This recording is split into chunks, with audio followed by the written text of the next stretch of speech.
El consejero de Economía, Empleo e Industria, Francisco Conde, avanzaba hoy la próxima convocatoria de una nueva orden de ayudas por importe de 6,4 millones de euros para la mejora de infraestructuras en los parques empresariales de Galicia, así como para la creación de viveros de empresa. Así lo indicó durante una visita realizada al polígono industrial de Cueñas, emplazado en el barrio do 21, junto con el presidente de la Asociación de Empresarios de la zona, José Lorenzo Ribagorda, y el alcalde de la ciudad, Jesús Vázquez, donde comprobaron los primeros resultados del plan de mejora integral que se está acometiendo en la zona. El protocolo de actuación firmado el pasado mes de abril entre la Xunta y el Ayuntamiento supone mejoras en la pavimentación, aceras y espacios de aparcamiento, así como en la red de abastecimiento, iluminación y telecomunicaciones.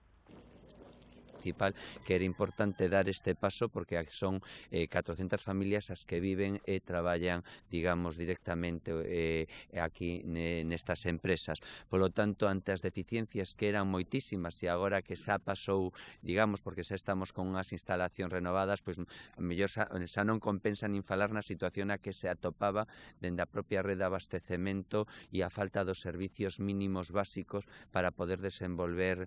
as empresas a súa labor.